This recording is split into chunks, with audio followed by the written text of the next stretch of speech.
예, 감사합니다. 우리 옆에 계신 분들 우리 한번 인사합시다. 주님과 늘 함께 삽시다. 예, 감사합니다.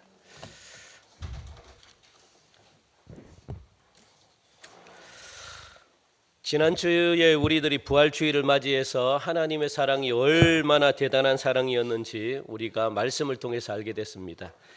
출애굽 사건이 우리 화면 한번 볼까요? 화면을 보면은 이 출애굽 사건이 애굽으로부터 이스라엘 백성들이 해방된 사건이라면 그걸 우리가 제1의 출애굽 사건이다라고 이야기를 한다면 애굽 이집트로부터 해방된 사건이잖아요. 자유를 누렸던 사건. 그렇다면 이 부활 사건은 제2의 출애굽 사건입니다, 여러분들. 자, 우리 같이 한번 읽읍시다. 뭐로부터 우리가 자유를 누렸는지 시작. 죄로부터 억압된 우리들을 완전히 해방시켜준 사건. 그게 바로 부활 사건입니다. 그 출애굽 사건 1, 제1의 출애굽 사건은 애굽으로부터 이스라엘 백성들이 자유의 몸을 해방된 사건, 자유의 몸을 누렸다면 제2 부활 사건은 어떤 사건이냐? 죄로부터 사탄으로부터 우리가 묶여 있었는데 그래서 사탄이 시키는 대로 우리가 다 하면서 살았는데 자유를 누리지 못했는데 예수님께서 십자가에 못 박혀 돌아가시고 부활하심으로 말미암아 완전한 죄로부터 완전히 그냥 억압으로부터 완전히 해방된 이 사건이 뭐냐? 부활 사건입니다. 굉장한 사건이잖아요, 이게. 그렇기 때문에 예수님의 부활은 모든 것으로부터 자유를 주시는 축복의 사건입니다. 그래서 여러분들이 자유를 누려야 돼요. 어떤 것으로부터 자유를 여러분들 누리셔야 됩니다. 누리는 자체가 뭔가 묶여 있다는 겁니다. 그런데 예수님이 오심으로 죽으심으로 부활하심으로 이 묶여있는 모든 것들을 예수님이 다 그냥 자유를 누리겠습니다. 그래서 여러분들이 생활하면서 내가 매여 있고 이것을 먹어야 되나 마셔야 되나 할 필요가 없습니다. 왜요? 자유를 주셨기 때문에. 그리고 또 이렇게 하면은 되냐 안 되냐 할 필요가 없습니다. 자유를 주셨기 때문에 마음껏 누리시면 되는 겁니다. 그러면은 그 속에서 예수님의 그 놀라운 사랑이 모든 묶인 것들을 갖다가 다 풀어주기 때문에 괜찮다는 거예요. 괜찮다. 그런데 마음에 찝찝함을 느끼면은 하지 말라는 거죠. 찝찝함을 느끼면. 그렇기 때문에 이 예수님의 부활은 모든 죄로부터 용서가 일어나는 그런 축복입니다. 무엇보다 부활은 이 땅을 향한 하나님의 완전한 승리의 사건이 바로 부활이라는 것 여러분들 꼭 기억하시고 이제부터 우리들은요 이런 부활을 마음껏 여러분들 자유롭게 누리시는 그런 은혜가 있기를 간절히 바랍니다. 우리 이 시간 옆에 계신 분들 우리 한번 인사합시다. 마음껏 자유를 누리십시오. 네, 정말 여러분들 마음껏 자유를 누리시기 바랍니다. 우리가 하나님을 믿는 이유가 자유를 누리려고 믿는 거거든요. 자유를 누리지 못하면은 아무런 의미가 없잖아요. 그죠? 그래서 예수 믿는 사람들은 정말 자유로워 영적으로부터 자유롭고 그리고 세상적으로부터 자유롭고 율법으로부터 자유롭고 뭐든지 다 자유로운 겁니다. 그래서 너무 의식하면 안 돼요. 이 제사 지낸 음식을 먹어야 되나 막 이게 죄가 아닌가 할 필요가 없습니다. 왜요? 자유를 주셨기 때문에 먹어도 되고 안 먹어도 되고 그런 걸 가지고 죄라고 말하지 않습니다. 그렇잖아요. 그렇기 때문에 너무 이걸 따지면 골 아픕니다. 여러분들 힘듭니다. 그래서 그냥 예수님 안에서 자유 죽음까지도 자유롭게 우리를 만드셨는데 왜 우리가 만든 인간의 법 가운데 여러분들이 눌려 살 필요가 없다는 겁니다. 그게 예수님이 부활하심으로 말미암아 우리에게 주신 참된 자유라는 사실을 여러분들 꼭 믿으시기 바랍니다. 오늘부터 3주간 예수님의 피가 어떤 역할을 하고 어떤 은혜를 우리에게 주는지 제가 3주 동안 시리즈로 그렇게 한번 여러분들에게 말씀드리길 원합니다. 우리가 지난주 연합구역 모임 때 간단하게 아주 짧게 제가 말씀을 전했는데 오늘 이 시간 다시 한번 더 우리가 구체적으로 예수님의 피가 우리에게 무엇을 주시는지, 예수님의 피가 우리에게 어떤 관계가 있는지에 대해서 우리가 구체적으로 살펴보길 원하는데, 그 첫 번째 시간이 뭡니까? 예수님의 보혈의 피는 무엇하는 거라고 이야기했습니까? 주보의 제목에 보니까 속량입니다. 속량. 속량의 은혜가 있습니다. 예배소서는요, 이 교회론에 대해서 말씀하고 있거든요. 우리 화면을 보면은 이제 여러분들이 화면을 제가 좀 이렇게 많이 띄우려고 합니다. 왜냐하면 보면서 듣는 게 여러분들에게 훨씬 많이 전달되기 때문에 그냥 듣기만 들으면 이게 무슨 이야기인지 잘 모릅니다. 그런데 눈으로 보고 귀로 들으면 좀 더 전달이 명확하게 들어옵니다. 그래서 이 예배소서는 무엇에 관한 책인가? 무엇에 관한 책입니까? 교회가 어떤 곳인가? 교회가 무엇하는 곳인가? 교회가 해야 될 일이 무엇인가? 그렇다면 교회로서 지금 우리가 해야 될 일이 무엇인가? 거기에 대해서 가르쳐주는 게 뭡니까? 예배소서입니다. 교회론. 교회론에 대해서 지금 예배소서는 말씀하고 있는데, 우리 1장부터 3장까지는 무엇에 대해서, 교회가 어떤 은혜를 받았는가에 대해서 말씀해 주고 있고, 4장부터 6장까지는요 무엇입니까? 이런 은혜를 받은 교회가 어떻게 살아야 되는가, 실천론입니다. 실천론. 그러니까 이 현실 세계에서 우리가 삶에 대해서 말씀하고 있습니다. 1장부터 3장까지는 이론, 이 교회론에 대해서 말씀을 했다면, 교리에 대해서 말씀을 했다면 4장부터 6장까지는요 생활면입니다. 생활. 우리는 생활에 대해서 잘 안 배워요. 그리스도인들이 어떻게 세상에서 생활을 해야 되는지 잘 안 가르쳐 주기 때문에 그냥 막 살아갑니다. 그래서 삶과 믿음이 따로따로인 경우들이 너무 많은 거죠. 그런데 분명히 성경은 가르쳐 주고 있어요. 이렇게 삶을 살고 이렇게 세상에서 이렇게 그리스도인들은 살아야 된다, 분명하게 가르쳐 주고 있습니다. 예배소서도 마찬가지죠. 4장부터 6장까지가 이런 은혜를 받은 교회가 어떻게 살아야 되는가, 그죠? 그걸 증거하고 있습니다. 오늘 본문인 이 3절부터 6절 우리가 읽지는 않았지만 거기서 무슨 말씀을 하시느냐? 성부 하나님 있잖아요. 성부 하나님이 교회에 베풀어 주신 것이 무엇인가? 거기에 대해서 말씀하고 있거든요. 성부 하나님, 성부 하나님은 어떤 분입니까? 성부 하나님. 성부 하나님이 과연 우리에게 베풀어 주신 것이 무엇인가? 거기에 대해서 3절부터 6절까지는 말씀하고 있는데, 그죠? 교회가 건물이 아니라고 말씀을 드렸잖아요. 교회가 건물이 아니고 사람이라고 봤을 때 성부 하나님이 성도들에게 베풀어 주신 것이 무엇인가, 그겁니다. 우리들에게 베풀어 주신 하나님의 그 놀라운 은혜가 무엇인가, 거기에 대해서 3절부터 6절까지는요 말씀하고 있는데, 화면을 보겠습니다. 여러분, 중요합니다. 넘겨서요. 자, 성부 하나님이 우리 성도들에게 하신 일이 무엇인가? 무엇을 하셨답니까? 창세전에 택하시고 예정하셨다. 택하시고 예정하신 이유가 뭔가? 그겁니다.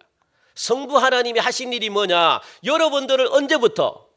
창세전에 택하시고 예정을 하셨다라고 말씀하십니다. 택하시고 예정하신 이유가 뭐라고 말씀하고 있습니까? 그게 바로 3절부터 6절까지 내용이에요. 성부 하나님이 무엇이라고 말씀합니까? 자, 창세전에 그리스도 안에서 우리를, 4절에 보니까 창세전에 그리스도 안에서 우리를 택했다라고 나오잖아요. 그리고 그 택했다라는 그 말씀이 5절에 가니까 무엇으로 변합니까? 그 기쁘신 뜻대로 우리를 예정하사로 나옵니다. 택한 것이 예정했다라고 되어 있습니다. 창세전에 그리스도 안에서 우리를 선택해 주시고 예정해 주셨다. 그 이유가 뭐냐? 무엇 때문에 그렇습니까? 첫 번째는 우리를 거룩하고 흠이 없게 하시려고 무엇을 통해서 예수님의 십자가의 죽으심으로 말미암아 보혈의 피로 말미암아 우리를 어떻게 하겠다고요? 거룩하고 흠이 없게 하시려고. 그렇게 예수님이 하나님이 우리를 예정하고 택했다라고 분명히 말씀합니다. 그래서 죄 문제를 해결하려고 하셨다는 겁니다. 그리고 죄 문제를 해결해서 무엇 삼기 위해서 두 번째는 자기 아들이 되게 하시려고. 왜? 친아들을 죽였으니까. 그리고 친아들 대신에 누구를? 저와 여러분들을 양자, 자기 아들로 삼기 위해서, 자기 아들로 삼으려면 어떻게 해야 되는 겁니까? 깨끗하게 해야 되는 거예요. 깨끗하게. 하나님은 거룩하신 분이기 때문에 죄가 있으면 하나님의 자녀라고 말을 할 수 없습니다. 그래서 예수님이 십자가에 피를 흘리게 하고 십자가에 죽이셔가지고 그 예수님의 보혈의 피가 우리의 죄를 깨끗게 하시는 겁니다. 그래서 우리를 거룩하고 흠이 없게 하시려고 예수님을 십자가에 피 흘려 죽으셨고, 진짜 궁극적인 목적이 뭡니까? 진짜 궁극적인 목적이 자기, 그렇죠, 아들이 되게 하려고. 그게 진짜 목적이 있습니다. 그래서 하나님의 자녀라고 일컬음 받게 해서 이 구원은요, 그러면 구원은 당연히 받은 거 아닙니까? 그죠? 구원은. 그래서 우리 5절 우리 한번 읽어볼까요? 5절 시작. 그 기쁘신 뜻대로 우리를 예정하사 예수 그리스도로 말미암아 자기의 아들들이 되게 하셨으니. 5절에 나와 있습니다. 양자를 삼아 주시려고 은혜를 주셨다. 다시 설명을 합니다. 성부 하나님이 베풀어 주신 은혜가 뭔가? 창세전에 그리스도 안에서 우리를 어떻게 했다고요? 선택하고 예정해 주셨다. 왜 그렇습니까? 목적이 뭡니까? 우리의 죄 문제를 해결해서 하나님이 보시기에 거룩하고 흠이 없게 하시려고. 그렇게 하신 궁극적인 목적이 뭐냐? 자기의 아들을 삼으려고, 양자를 삼으려고 그렇게 하셨다. 그게 성부 하나님의 어떤 우리를 택하신 목적이고 이유입니다. 오늘 우리가 읽은 7절에는 그렇다면 이제 성자 예수님이 우리에게 주신 은혜를 다루고 있거든요. 성부 하나님이 주신 은혜를 다루고 있는 게 3절부터 6절까지 말씀이라면, 그리고 그 이유가 두 가지가 있었다면, 이제 7절부터는 누가? 성자 예수님이, 그죠? 우리에게 주신 은혜를 다루고 있습니다. 한마디로 말하면 7절 우리 읽읍시다. 시작. 우리는 그리스도 안에서 그의 은혜의 풍성함을 따라 그의 피로 말미암아 속량 곧 죄사함을 받았느니라. 아멘. 우리는 여기서 이제 우리는 이 나의 정체성을 이야기합니다. 정체성. 나의 정체성이 도대체 뭐냐? 그리스도 안에서 그의 은혜. 그의 은혜라는 것은 하나님의 은혜라는 거예요. 하나님의 은혜. 그래서 우리가 어떤 은혜를 입었는가? 하나님의 은혜를 입어가지고 하나님의 은혜에 따라 풍성함을 따라, 그렇게 말하는 겁니다. 하나님의 은혜의 풍성함을 따라 우리가 뭘 잘났기 때문에 하나님이 우리를 택해 주신 것이 아니다라고 말하잖아요. 하나님의 은혜다라고 그렇게 말합니다. 저와 여러분들이 하나님께서 여러분들을 택해 주신 것은 무엇이라는 거예요? 하나님의 은혜라는 겁니다.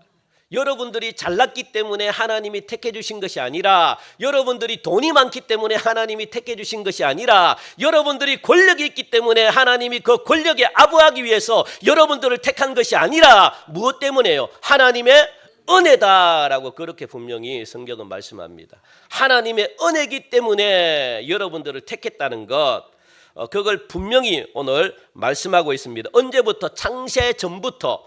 창세 전이라는 것은 우리가 태어나기 전부터, 여러분들이 이 땅에 태어나기 전부터 하나님이 미리 여러분들을 택해가지고 박중목이라는 이 사람을 내가 이 자를 갖다가 태어나게 만들어야 되겠다라고 하나님이 미리 계획하셨다는 겁니다.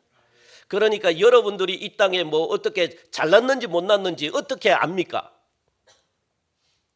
그러니까 하나님의 은혜라는 거예요. 하나님의 은혜. 그래서 하나님의 공로로 말미암아 예수님이 이 땅에 오셔서 우리를 구속했다면 그것이 어떻게 우리의 공로겠습니까? 그죠? 우리가 사는 것을 보면서 하나님이 은혜를 베풀었다. 아, 누구누구는 잘 차니까 내가 그에게 은혜를 베풀어 가지고 우리 교회에 오게 만들어 가지고 우리 교회가 내가 좀 덕을 좀 봐야 되겠다. 이렇게 하나님이 여러분들을 택했다면 말도 안 되는 소리입니다. 그죠? 그런데 그게 아니라는 거예요. 여러분들이 이미 이 땅에 있기 전부터, 태어나기 전부터 하나님은 여러분들을 택했기 때문에 그게 은혜라는 겁니다. 그게. 내가 저 사람이 권력이 있어가지고 내가 저 사람을 전도했다라고 하면 아, 무슨 꿍꿍이가 있다라고 이렇게 생각하겠는데 하나님은 그렇지 않다는 겁니다. 이 땅에 여러분들이 있기 전부터 하나님이 여러분들을 예정하고 택해가지고 내 자녀 삼아야 되겠다 이런 계획을 가지고 하나님이 저와 여러분들을 택했다는 거. 그래서 그게 뭡니까? 우리의 공로가 아니잖아요. 뭡니까? 그게 바로 하나님의 은혜라는 겁니다. 은혜. 그래서 하나님의 은혜의 풍성함을 따라 무엇을 받았다는 겁니까? 속량 곧 죄사함을 받았다. 속량을 받았다. 뭐로 말미암아? 그의 피로 말미암아 속량을 받았다. 여러분들 여기 속량을 여러분들이 완전히 암기하셔야 됩니다. 우리 한번 화면을 볼게요. 여러분 외우셔야 돼요. 속량이 뭡니까? 값을 주고 산 것을 속량이다라고 말합니다. 속량을 다른 말로 구속이다라고 말합니다. 구속. 그래서 성경은 무슨 이야기입니까? 구속사 이야기입니다. 구속사. 하나님이 어떻게 이 죄를 갖다가 값을 주고 여러분들을 어떻게 이끌어가는지 그걸 보여주는 게 구속사입니다. 그게 성경입니다. 성경. 그래서 택한 여러분들을 갖다가 어떻게 하나님이 이 마지막 시대에 끝까지 하나님이 여러분들을 남기셔가지고 믿지 않는 자들을 구원하고 그리고 그들을 계속 구원해가지고 하나님의 역사를 이루는 거, 그게 구속사입니다. 그래서 하나님이 택한 사람은요 죽이지 않습니다. 끝까지 어떻게 하든지 끝까지 남겨가지고 무엇을 이루려고? 구속을 이루려고. 죄에 눌려있는 사람들을 우리를 통해 가지고 구속을 이루려고. 그래서 여러분들을 빼내고 또 빼내고 하신 이유가 이거 하려고, 구속사를 이루려고. 구원받는 사람들을 막 많이 부르려고 하나님이 그렇게 하신다는 겁니다. 그게 뭡니까? 속량. 그래서 값을 주고 사는 것. 속량은 무엇과 같은 말이다? 대속, 구속과 똑같은 말이다. 그걸 여러분들 꼭 기억하시기 바랍니다. 요거는 완전히 여러분들 외우셔야 돼요. 그래 값을 주고 산 것이다 라고 그렇게 말합니다. 이 속량이라는 이 말이 그런데 우리는 굉장히 낯설게 들리잖아요. 예? 사람을 어떻게 돈을 주고 이렇게 삽니까? 그러니까 이게 우리에게는 굉장히 낯설게 들리는 그런 말이고 또 익숙하지 않은 말인데, 그런데 여러분들 이게 이 당시는 이게 굉장히 속량이다 그러면 다 알아듣습니다. 왜? 이 당시는 노예 제도가 있었기 때문에. 그래서 노예를 갖다가 어떻게 합니까? 돈을 주고 사고 팝니다. 그러니까 속량이다라고 하면 아, 돈 주고 사고 팔고 값을 지불해 가지고 내 것으로 만드는 게 속량이다. 사람들은요, 이 당시 사람들은 다 압니다. 그런데 우리는 이게 낯설게 들리는 게 노예 제도가 우리는 안 겪어봤기 때문에 이게 굉장히 낯설게 들리는. 그런데 그 당시 사람들은요, 이미 노예를 갖다가 돈 주고 사가지고 내가 종을 갖다가 한 10명 부리고 싶다. 그럼 10명 값을 주고 10명을 데리고 오는 겁니다. 그냥. 그래서 사람은 무엇합니까? 돈 주고 사고 파는 거예요. 이게 너무 익숙하게 들리는 겁니다. 요즘 우리나라 말로 말하면 이제 무엇과 같을까요? 요 돈 주고 사고 파는 걸. 우리나라 말로 말하면 우리가 죄를 짓잖아요. 죄를 지으면은 어디에 갑니까? 감옥에 들어가잖아요. 감옥에 들어가면 무엇이라고 있나요? 보석으로 이렇게 해서 풀려나는 게 있죠. 그것과 비슷한 거라고 생각하면 됩니다. 그래서 돈을 주고 내 죄를 갖다가 대신 갚는 겁니다. 그러면은 나는 자유의 몸이 되는 거죠. 일정한 이 돈을 요구하면 그 돈을 지불하고 아니면은 피해자와 돈을 지불하고 그리고 내가 감옥에서 풀려나는 겁니다. 그러면 나는 자유의 몸이 되는 거예요. 우리나라는 그렇게 이해를 하면 조금 여러분들 이해가 아마 빨리 들을 것 같습니다. 그러니까 여러분들 이 말은 어떤 말이냐, 제가 예를 들어 가지고 성경에 나오는 말을 요 속량을 여러분들이 완전히 이해하셔야지. 사실은 속량이 기본입니다. 굉장히 어떤 이 성경 내용보다 구속사를 모르면은 성경이 진행될 수가 없습니다. 그래서 구속사가 굉장히 중요합니다. 요게 기본이기 때문에, 요게 가장 중요하기 때문에 내가 어떻게 구속받았고 내가 어떻게 구원받았는지 요것으로부터 성경은 시작됩니다. 요걸 모르면은 아무리 그냥 성경 공부를 해도 이해가 안 가요. 그래서 속량이라는 말은 어떤 의미냐, 이 구약 시대 같으면은 전쟁을 하잖아요. 전쟁을 하면은 전쟁에 패배를 하면 무엇을 하게 돼 있습니까? 전쟁에 관한 모든 재산과 모든 사람들이 한꺼번에 무엇이 되는 겁니까? 포로가 되는 겁니다. 포로가. 사람도 포로가 되는 겁니다. 그래서 재물도 전쟁에 이긴 사람들이 기념물로 다 갔습니다. 사람까지도 포함해 가지고 다 갔습니다. 포로로 끌려갑니다. 또 아니면은 내가 도둑질을 했다가 들켰습니다. 잡혔습니다. 그러면 풀려나기 위해서 그 훔친 값에 성경에 보니까 4배를 갖게 돼 있어요. 그런데 지불할 돈이 없습니다. 그러면 어떻게 되는 거예요? 그렇죠. 갚을 능력이 되질 않아요. 그러면은 재판장에게 질질 끌려가 가지고 그 도둑질한 집에 종이 되거나, 아니면은 전쟁 포로로 잡혀가 가지고 그 잡혀간 집에 종이 되거나, 그죠?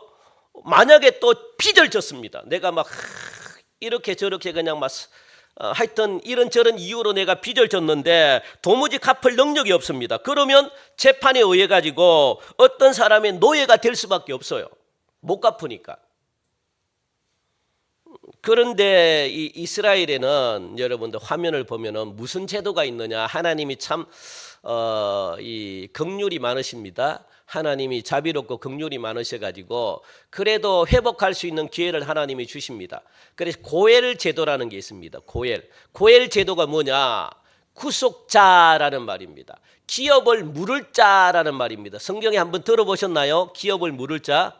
여인들에게 이런 이야기를 했죠. 남자가 없는, 유산을 물려받을 사람이 없는, 그리고 죄인들에게 누군가가 대신 와가지고 그 죄를 갚아주면 내가 그 사람의 종이 되거나 아니면 그 사람이 나를 풀어주면 내가 자유를 누릴 수가 있습니다. 이걸 가지고 어떤 제도라 그러느냐, 고엘 제도다라고 말합니다. 그래서 내가 도둑질을 해가지고 남의 종으로 팔려갔습니다. 그런데 친척 중에 한 명이 나를 너무너무 사랑해가지고 정말 자기의 어떤 돈을 갖다가 몇 배나 갚아가지고 그 사람들에게 지불했어요. 그리고 그 사람을 친척이 빼왔습니다. 그러면 그 사람은요, 자기의 사람이기 때문에 자기가 풀어줄 수도 있고 자기의 종으로 만들 수도 있고, 그런데 친척이기 때문에 대부분 어떻게 합니까? 풀어주고 자유를 줍니다. 그러면 그 사람은 어떻게 되는 겁니까? 그렇죠. 자유인이 되는 겁니다. 그런 제도를 하나님이 주셨기 때문에, 그래서 그것을 가지고 무엇이라고 이야기하느냐, 구속이다라고 말합니다. 그것을 가지고 속량이다라고 말하는 거예요. 돈 주고 지불해 가지고 내 마음대로 할 수 있는 겁니다. 내가 저 사람을 풀어주고 싶으면 풀어주고, 아니면은 그냥 종으로 삼을 수 있고. 그런데 대부분 친척들이 사는 것은 대부분 다 풀어줍니다. 그걸 가지고 무엇이라고 이야기한다고요? 구속이다. 그걸 가지고 무엇이라고 이야기한다고요? 속량이다라고 그렇게 말하는 겁니다. 여러분들, 예수님의 피가 우리에게 준 가장 큰 은혜, 가장 대표적인 은혜가 무엇이냐라고 물어본다면 뭘까요? 예수님이 우리에게 주신 가장 큰 은혜.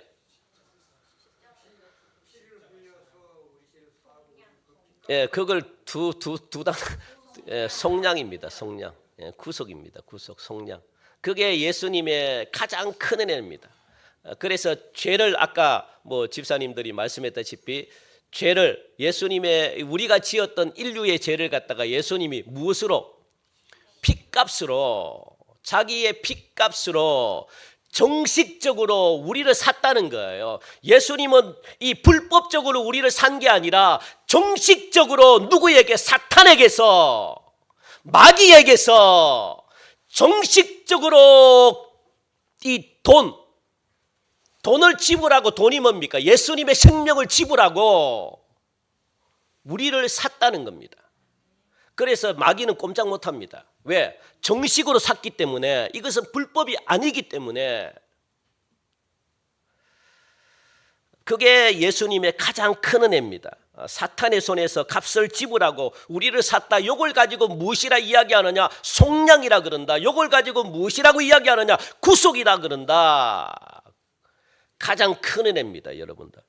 여러분들, 우리들이 성경을 읽어보면 이스라엘 백성들이 하나님으로부터 속량받은 내용들이 너무너무 많이 등장합니다. 예를 들면 애굽에서 노예된 이 이스라엘 백성들을 건져내실 때 하나님이 그냥 나오게 했을까요? 예? 애굽에서, 이집트에서 430년 동안 노예 생활하면서 하나님이 광야로 이끌어냈잖아요. 그냥 나오게 했습니까? 천만의 말씀입니다. 하나님이 속량, 하나님이 대가를 지불했습니다.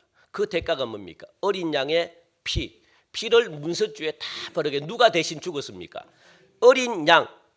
예수님, 그렇죠. 어린 양이 연자. 나중에 예수님이 예표인데 어린 양을 잡았습니다. 어린 양.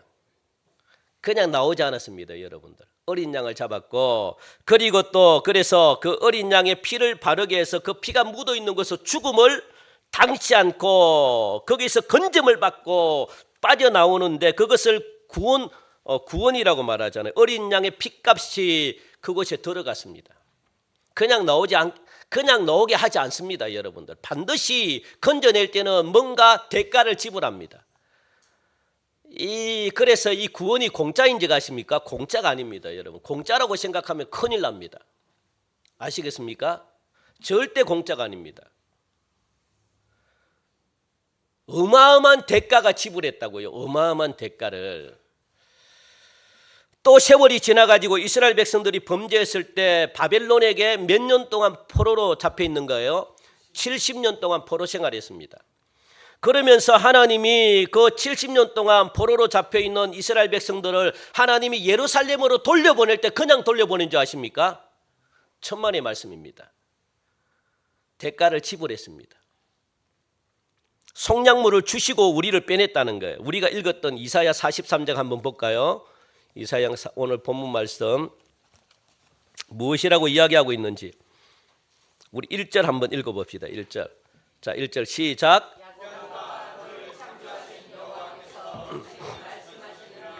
이스라엘아, 너를 지으신 이가 말씀하시느니라. 너는 두려워하지 말라. 내가 너를 구속하였고 내가 너를 지명하여 불렀나니 너는 내 것이라. 여기서 야곱아, 하나님이 말씀하시는 거예요. 야곱아, 너를 창조하시는 여호와께서 지금 말씀하신다. 그렇게 말합니다. 우리를 창조하신 하나님이,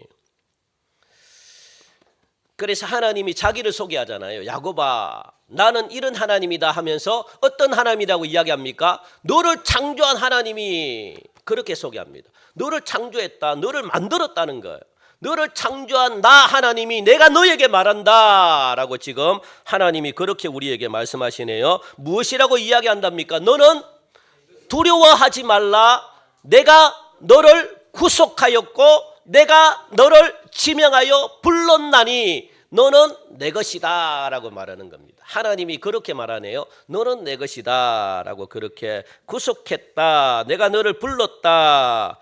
이스라엘 백성들이 이 바벨론에서 포로가 될 때 이 바벨론을 무너뜨린 나라가 어디입니까? 제가 4대 제국을 알아라 그랬죠.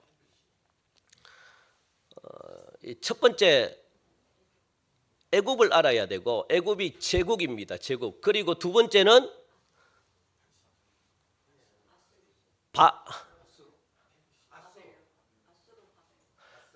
애굽 말고 아수르. 이 제국이라는 이 나라가 존재했던 이유는 이스라엘을 무너뜨린 이후에 제국이 생깁니다. 그래서 북이스라엘을 누가 무너뜨렸습니까? 아수르라는 제국이 무너뜨렸고, 남유다를 누가 무너뜨렸습니까? 바벨론이라는 제국이 무너뜨렸습니다. 그리고 그 바벨론을 무너뜨린 제국이 누굽니까? 메데파사. 메데파사가 어느 나라입니까? 페르시아입니다. 페르시아. 페르시아가 바벨론이라는 강대국을 갖다가 무너뜨려 버렸습니다. 그리고 페르시아는 누구에 의해서 무너졌습니까? 그리스, 헬라, 그리스, 이 알렉산더 대왕 나오잖아요. 거기 무너집니다. 그러니까 헬라, 그리스에게 무너지고, 이 그리스는 누구에게 무너집니까? 영원히 지지 않는 로마 제국에게 무너집니다. 이걸 모르면 성경 이해할 수 없습니다. 그러니까 바벨론은 누구에 의해서 무너졌다고요? 페르시아, 메데 바사 왕 누구라 그랬습니까? 고레스가 나옵니다. 이 고레스가 이방인인데 하나님이 최초로 이방인에게 기름 부은 사람이 누구냐? 고레스입니다.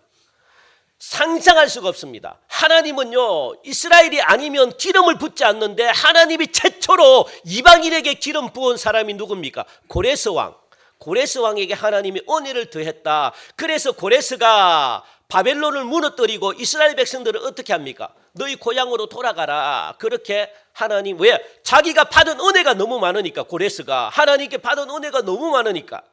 그래서 그 은혜를 갚는다고 이스라엘 백성들은 다 어떻게 해요? 예루살렘으로 돌아가라. 너희 고향으로 돌아가라. 보냈습니다. 이때 몇 명이 풀려난 줄 아십니까? 우리 화면을 볼까요? 여러분들 화면 한번 봅시다. 몇 명입니까? 42,360명이 이때 풀려납니다. 그렇게 많은 숫자가 아니죠. 고레스 왕이 뭐라고 말하면서 풀어줬느냐? 너희 중에 누구든지 예루살렘에 돌아가고자 하는 자는 돌아가라. 그렇게 말했습니다. 그런데 이 말을 듣고 돌아가려고 하는 사람이 많겠습니까? 적겠습니까? 바벨론에서 70년을 살았습니다. 70년이면 바벨론 포로 1세대들은 거의 다 죽었습니다. 그리고 누가 남았을까요? 아마 바벨론 1세대들 어린 시절 때 잡혀온 이 바벨론 1세대들은 아마 살아있을 거고, 조금 나이가 들 때 잡혔으면 다 죽었습니다. 왜? 70년 동안 포로 생활하는데, 그리고 돌아가라 했을 때는 70년이 지난 시절인데, 그렇다면 여러분들 누가 대부분입니까? 2세대들이 대부분입니다. 2세대들은 어디서 산 사람들입니까? 바벨론에서 태어난 사람들입니다. 이런 자들을 가지고 고향으로 돌아가라. 그러면 고향으로 돌아가고 싶은 사람들이 많겠습니까? 적겠습니까? 적죠. 안 가려고 하죠. 누가 갑니까? 왜요? 언어도 바벨론 언어에다가 모든 생활이 어디? 지금 내가 있는, 비록 포로지만 지금 내가 있는 이곳에 이미 70년 동안이나 삶이 익숙해질 대로 익숙해졌는데, 누가 망한 예루살렘으로 누가 가려고 합니까? 거기 가서는 성도 쌓아야 되고, 다시 또 성벽도 쌓아야 되고, 자기 집도 다시 수리해야 되고, 또 완전 항무지에다가 그런 나라를 누가 가려고 합니까? 우리나라 옛날 일제시대 때 생각하면 되잖아요. 일본 끌려갔다가 그 화려한 경제를 보고 한국에 돌아오려고 합니까? 패망한 한국을 누가 돌아오려고 합니까? 안 돌아오려고 해요. 자기 고국이지만 비전이 없으면, 정말 하나님이 주신 비전, 이 아브라함에게 주신 이 하나님의 구속 사역을 함께 나가고자 하는 이런 비전이 없으면 돌아올 생각을 안 합니다. 저라도 안 돌아오겠습니다. 왜? 이미 익숙했는데 누가 다시 돌아와가지고 고생 하면서 누가 살려고 합니까? 그러니까 몇 명이라고요? 비전 가진 사람들, 하나님의 비전과 하나님의 꿈과 하나님이 주시는 이 예루살렘을 통해 가지고 하나님이 이루고자 하는 원대한 꿈만 가진 자들이, 그들만 돌아왔다는 거예요. 그 몇 명입니까? 43,000명? 3,000명 정도가 된다는 거예요. 42,000명 정도가 된다는 겁니다. 생각을, 여러분들도 같으면 돌아오고 싶습니까? 예?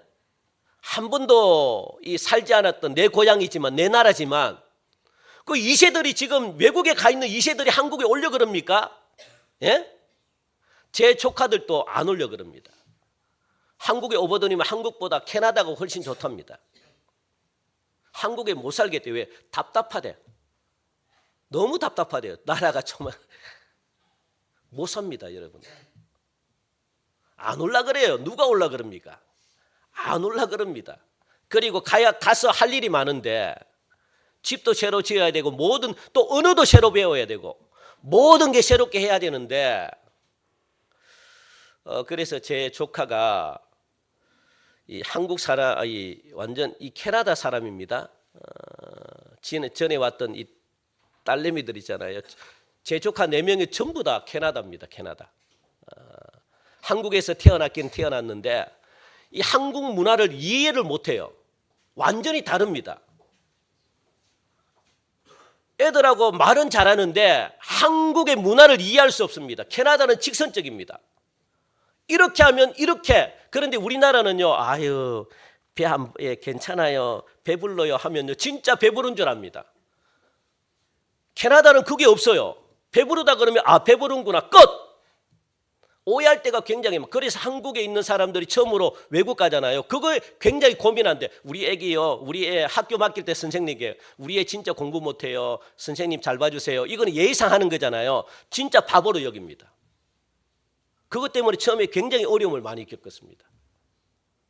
완전히 달라요. 여러분들 외국 사람들은 하는 고지콧대로 듣습니다. 그래서 그렇게 말하면 안 돼요. 그러면 자기 자녀들이 진짜 바보 취급합니다. 아무것도 안 시킵니다. 아유 선생님 괜찮아요. 우리 애들은 할 줄 모르고요.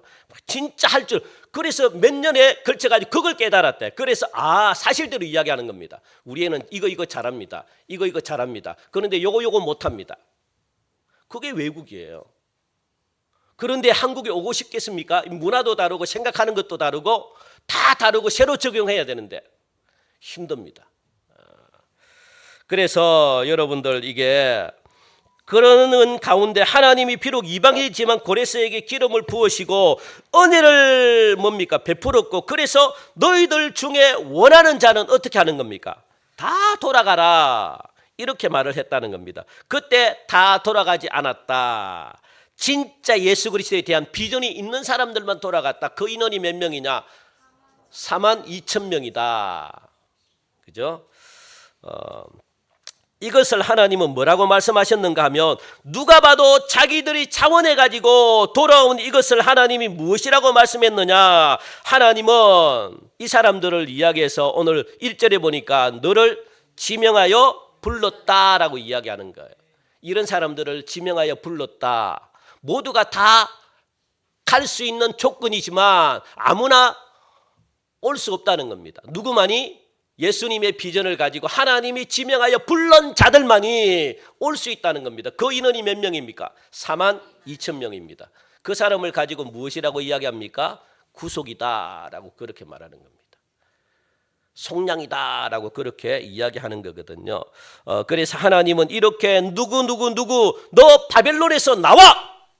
너 바벨론에서 나와! 왜? 창세전에 이미 무엇했다는 거예요? 너를 바벨론에서 건져가지고 이스라엘 백성 돌아오게 했다는 거예요. 왜? 하나님의 역사를 이루려고, 하나님의 구속사를 이어가려고. 그래서 빼내갔다는 겁니다. 이렇게 너 나와! 하면서 이렇게 바벨론으로. 그게 몇 명입니까? 42,000명이라는 거예요. 그래서 너 나와! 하고 지명하여 불렀다. 우리 한번 화면 우리 한번 너 나와 한번 해봅시다. 너 나와 시작. 너 나와. 그래서 여러분들이 어떻게 해요? 동성교회 오셨다는 거예요. 지명하여 불러가지고 죄송합니다. 동성교회 아무나 올 수 있습니까? 없습니까? 죽어도 못 옵니다. 정말 그 큰 교회는 아무나 갈 수 있습니까? 없습니까? 갈 수 있지만 우리 동성교회는 아무나 못 옵니다. 하나님이 지명하여 불러온 사람 아니면 정말 못 옵니다. 여러분들. 와다가 다 가잖아요. 한번 오다가 한 주 오다가 다 갑니다. 그런 사람들 많잖아요. 그런 분들 한번 오셨다가 가시는 분들 많잖아요. 그렇죠. 그들 보기에는 마음에 안 들지만 우리의 이 성경 용어로 말하면 지명하여 불렀지 않았기 때문에 우리끼리 이야기하는 겁니다. 그래서 여러분들은 다 어떻게 해요? 하나님이 창세전에 동성교회로 지명하여 불른 분들입니다. 굉장히 귀한 분들입니다. 여러분들 정말 귀한 분들입니다. 그러니까 너는 누구의 것이라고요? 너는 내 것이다 라고 그렇게 말하는 겁니다. 그러면서 네가 돌아오는 가운데 이야기하는 겁니다. 2절 보니까 우리 읽읍시다. 시작. 네가 물 가운데로 지날 때에 내가 너와 함께 할 것이라. 강을 건널 때에 물이 너를 침몰하지 못할 것이며 내가 불 가운데로 지날 때에 타지도 아니할 것이요 불꽃이 너를 사르지도 못하리라. 그러니까 이스라엘 백성, 이 이스라엘이라는 나라, 바벨론에서 이스라엘이라는 나라로 돌아올 때 하나님이 그렇게 말씀하시는 거예요. 돌아오는 길이 1500km. 쉬운 길이 아닙니다. 여러분들, 우리나라 서울에서 대구까지, 부산까지 몇 킬로요? 500km 좀 넘나요? 그게 차로 가면은 5시간, 6시간 정도 걸립니다. 6시간. 500km가 6시간 정도 걸립니다. 차로 가는데 걸어가면은요 500km, 그러니까 그 3배의 길을 걸어가는 겁니다. 그럴 때 하나님이 무엇이라고 이야기합니까? 함께 하겠다. 내가 너를 지켜주겠다. 어떻게? 물 가운데 지날 때에 내가 너와 함께 할 시기고, 그래서 강을 건널 때에도 물이 너를 침몰하지 못하게 하고, 네가 불 가운데로 지날 때 불이 너를 사르지 못하게 할 것이다. 꼭 이 말씀이 물불을 이야기하는 게 아니라 돌아올 때 1500km 정도가 되니까 어떤 어려움이 있을지라도 내가 5만 2천 명, 4만 2천 명, 4만 2천 명 너희들을 갖다가 손끝 하나 내가 다치지 않도록 지켜줄 것이다. 그런 말씀입니다. 1500km 오는데 얼마나 위험이 많습니까? 내가 너를 지켜주겠다. 왜? 너는 내 것이기 때문에 내가 너를 지켜주고 내가 너를 돌보겠다. 내가 너를 끝까지 책임지겠다. 그러면서 3절 우리 읽읍시다. 시작. 대저 나는 여호와 내 하나님이요 이스라엘의 거룩한 이요 내 구원자임이라. 내가 애굽을 너의 속량물로 구스와 스바를 너를 대신하여 주었노라. 그냥 건져냈습니까? 그렇죠. 무엇을 대가로 지불했대요? 애굽을 대가로 지불하고 구스와 스바를 대신에 대속물로 삼았대요. 누구를 건져내기 위해서? 4만 2천 명 이스라엘 백성들을 건져내기 위해서. 여러분들 그냥 한 게 아닙니다. 여러분들. 그래서 애굽을 주고 구스와 스바를 너를 대신해서 줬다라고 그렇게 말하는 겁니다. 화면을 볼까요? 이스라엘 여러분들 보입니까? 자, 이집트가 애굽이잖아요. 여기 저걸 갖다가 착 하고 잘 보셔야 됩니다. 요게 어디입니까? 애굽. 여기서 430년 동안을 종놀이 했다는 거예요. 종살이. 그리고 여기가 뭡니까? 지중해. 그리고 지중해 똑 붙어 있는 나라가 노란 거 있죠. 노란 거. 여기 이스라엘. 그러니 이스라엘은 길이 나라입니다. 이스라엘은 길게 뻗어 있습니다. 한번 가보면 저도 안 가봤는데 부산처럼. 부산이 굉장히 길거든요. 이 긴 것처럼 요게 이스라엘입니다. 여기 굉장히 작은 땅입니다. 그러니까 이집트하고 이스라엘하고 몇 배 정도 차이 나겠습니까? 한 100배라고 하십시오, 빨리. 몇 배? 100배입니다, 100배. 인구도 100배, 4만 2천 명. 그리고 크기도 100배. 자, 그리고 아라비아가 어디입니까? 사우디. 여기가 어디라고요? 페르시아. 사우디 굉장히 크죠? 몇 배? 100배라고 하십시오, 빨리. 100배. 1000배가 아니고 100배. 100배 크기. 그리고 여기 이집트 바로 밑에가 여기가 어디입니까? 여기가 구스. 빨리 구스라고 하십시오. 구스. 구스 여기가. 구스가 아프리카입니다. 저쪽으로 하여튼. 거기도 땅 크기가 몇 배? 100배라고 하십시오. 100배. 그러니까 100배. 인구도 100배. 크기도 100배. 그러니까 도합 몇 배입니까? 300배입니다. 300배. 300배를 누구를 대신해서? 4만 2천 이스라엘 백성들을 대신해 가지고 300배를 지불했다는 거예요. 하나님의 놀라운 은혜입니다. 정말 놀라운 은혜입니다. 그러니까 3절에는 그 말씀이라는 거예요. 그래서 결국 무슨 말씀을 하시느냐? 이스라엘 백성들을 포로로 잡아간 백성들은 4만 2천 명을 돌아오게 해서 하나님의 구속 역사를 갖다가 계속 그냥 만들어 가려고 하나님이 그들을 죽이지 않고 그들을 남겨가지고 어떻게 해요? 요 300배 요 나라를 갖다 대신 속량물로 대신 희생시켰습니다. 하나님이. 그렇게 해가지고 요 땅을 이집트를 주고 사우디아라비아를 주고 요 구스를 주고 요렇게 해가지고 누구를 건진 겁니까? 42,000 이스라엘 백성들을. 왜? 그들로 통해 가지고 하나님의 구속 사역이 계속 복음이 전해져야 되니까 그들을 갖다가 하나님이 남긴 거죠. 그 다음에 그게 4절입니다. 시작. 내가 내 눈에 보배롭고 존귀하며 내가 너를 사랑하였은즉 내가 네 대신 사람들을 내어주며 백성들이 내 생명을 대신하리니. 뭐라고? 네가 내 눈에 보배롭고 존귀했기 때문에 내가 너를 사랑하였기 때문에 내가 네 대신 사람들을 내어줬다. 저 사람들을 내어줬다는 거예요. 새 나라를 갖다가 내어줬다. 그리고 네 생명을 대신해서 줬다라고 그렇게 말합니다. 42,000명을 하나님께서 건져내기 위해서 300배나 되는 그런 땅 사이죠. 300배나 되는 그런 사람들을 속량물로 주었다라고 분명히 말씀합니다. 도대체 무엇 때문에 그런 겁니까? 왜 그렇습니까? 하면 시작. 너는 내 것인데 단순히 그냥 내 것이 아니라 내가 너를 그만큼 보배롭고 존귀하게 여기기 때문에 300배의 값어치를 치르더라도 네가 더 중요하다. 그겁니다. 네가 더 중요하다. 이런 구약의 속량을 근거로 해서 오늘 본문을 다시 살펴보면 우리는 그 사람들보다, 다시 말하면 하나님께서 너는 내 백성이라고 콕 찍으셨던 이스라엘 백성들보다도 더 귀하다는 겁니까? 안 귀하다는 겁니까? 누가? 그렇죠. 내가 42,000명보다 더 귀하다고 그렇게 말씀하시는 겁니다. 여러분들이 더 보배롭고 존귀하다고 말씀하시는 겁니다. 그거 여러분 믿으십니까? 믿으면 마귀에게 속지 말아야 돼요. 부모님께 함부로 말하면 안 됩니다. 왜 나를 이 모양으로 낳아가지고 말이야, 말하면 안 돼요. 그거는 마귀에게 속는 겁니다. 나를 왜 이렇게 못난 자녀로 나를 만들어가지고 마귀에게 속는 겁니다. 하나님이 여러분들을 뭐라고 이야기합니까? 보배롭고 존귀하기 때문에 42,000명보다 300배의 값어치를 한 그들보다 더 귀하게 우리를 여기가지고 예수님의 속량물, 예수님의 십자가의 보혈의 피를 대신 흘려가지고 우리를 구원했다. 왜? 보배롭고 존귀하기 때문에. 옆에 계신 분들 한번 이야기해 주십시오. 보배롭고 존귀하다. 자, 우리 마지막 제가 하나 이야기하고 마치겠습니다. 이스라엘 백성들은 장가를 갈 때 그 딸의 아버지한테 돈을 지불하고 사와야 돼요. 여자를. 그게 이 제도가 되어 있습니다. 이 당시 이스라엘의 딸들은 부모님의 재산입니다. 여태까지 자신의 딸을 갖다가 잘 키워 주었으니까 돈을 지불하고 사가라, 그겁니다.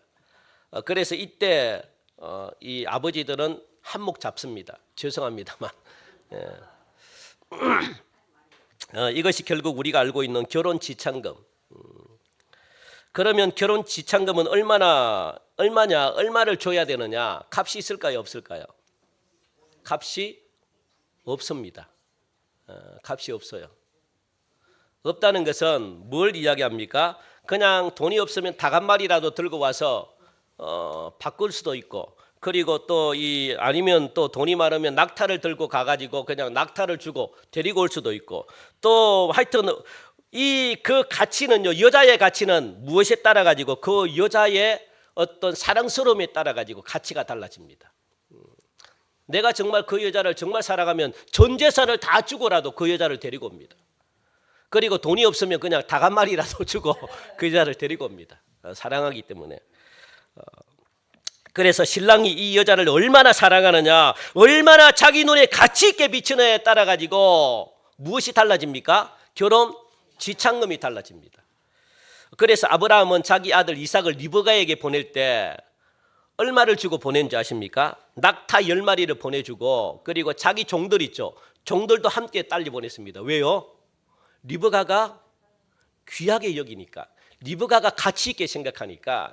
그래서 그것도 여러분들, 이 아브라함이 가장 아끼는 거 있잖아요. 가장 좋은 것, 자기에게 있어가지고 가장 좋은 낙타, 그리고 자기에게 있어가지고 가장 좋은 하인들을 갖다가 딸려 보냈습니다. 왜? 리브가가 가치 있으니까. 그 가치에 따라 가지고 돈이 이거 측정이 됩니다. 다만 내가 무슨 대가를 치렀는가를 보면은 여러분 결국 기준은 없는데, 그런데 내가 무슨 대가를 치렀는지 보면 내 가치를 알 수 있습니다. 내가 내 자신에 대해서 무슨 대가를 치렀는지. 구약의 이스라엘 백성들의 가치는 애국과 쿠스와 스바를 속량물로 대속으로 주고 그 사람들 42,000명을 건져주셨습니다. 그것은 하나님의 것이라는 말입니다. 그만큼 보배로웠다라는 말이거든요. 얼마나 보배로웠던지 너는 두려워하지 말라. 가는 길에 어떤 어려움이 있을지라도 내가 너를 지킬 것이다. 불 가운데 지날지라도 물 가운데로 지날지라도 불이 너를 사르지 못할 것이고 물이 너를 침몰하지 못할 것이다. 그렇게 내가 너를 지킬 것이다. 왜? 보배롭고 존귀하니까.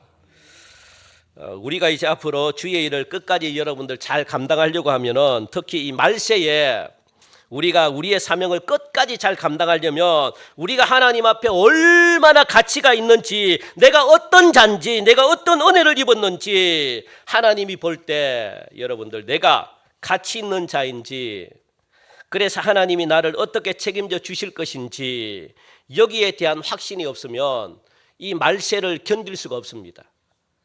하나님이 나를 이처럼 귀하게 해서, 하나님이 이렇게 나를 대가를 지불하고, 하나님이 나를, 내 가치가 이렇게 크기 때문에 하나님이 나를 갖다가 예수님의 그 십자가의 보혈의 흘림으로 말미암아 죽이시면서까지 나를 살리려고 했구나. 내 가치가 이 정도구나. 요걸 알 때 시험과 어려움이 오더라도 이길 수 있습니다. 넘어지지 않습니다. 말세를 여러분들이 이길 수가 있습니다.